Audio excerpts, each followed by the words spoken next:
Welcome to ஜாய்பு world. ஒருமுறை பசுமையாக மலர்ந்த ஒரு அழகான கிராமம் இருந்தது. அந்த கிராமத்தில் ஒரு சிறிய பையன் வாழ்ந்தான். அவன் எப்போதும் ஆர்வமுடன் சுற்றிலும் நடந்து புதிய விஷயங்களை அறிந்து கொள்ள விரும்பினான். ஒரு நாள் மாலை சூரியன் மறைந்து கொண்டிருந்த நேரம். பையன் ஆற்றங்கரையில் விளையாடிக் கொண்டிருந்தான். அப்பொழுது மணல் குவியலிலிருந்து ஒரு மெல்லிய ஒளி மின்னியது. அவன் அதற்கு அருகே சென்றான். அங்கே பழையதும் தூசியும் படிந்த ஒரு விளக்கு கிடந்தது. அவன் அதை எடுத்து சுத்தம் செய்தான். உடனே விளக்கு ஒரு மென்மையான ஒளியை வெளிச்சம் போல் வெளிப்படுத்தியது. அந்த ஒளி சில நொடிகளில் மங்கிவிட்டது.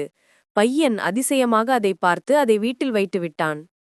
அந்த இரவு அவன் சற்றே மாறியிருந்தான். வீட்டில் சிறிது உதவி செய்தான். அம்மாவுக்காக தண்ணீர் எடுத்தான். தோட்டத்தில் தாவரங்களுக்கு தண்ணீர் ஊற்றினான். சில நேரம் கழித்து அவன் விளக்கை நோக்கி பார்த்தான். அதிசயம், விளக்கு மீண்டும் பிரகாசமாக மின்னியது. அவனுக்கு மெதுவாக புரிந்தது, விளக்கு ஒளி தருவது அவன் நல்லது செய்யும் போதே. அப்பொழுது அவன் முடிவு செய்தான், தினமும் யாருக்காவது உதவ வேண்டும் என்று. அந்த நாளிலிருந்து அவன் அனைவருக்கும் அன்பாக நடந்து கொண்டான். நண்பர்களுடன் உணவை பகிர்ந்தான், மரங்களுக்கு தண்ணீர் ஊற்றினான், முதியவர்களுக்கு உதவினான். அவன் ஒவ்வொரு நல்ல செயலும் அந்த விளக்கில் ஒரு புதிய ஒளியை தந்தது. காலம் சென்றது. இப்போது அந்த விளக்கு மட்டுமல்ல, அந்த பையனின் இதயமும் ஒளி பொழிகிறது. ஏனெனில் அவன் உணர்ந்தான், நல்ல மனமும் அன்பும் தான் வாழ்க்கையின் உண்மையான ஒளி. Thanks for watching.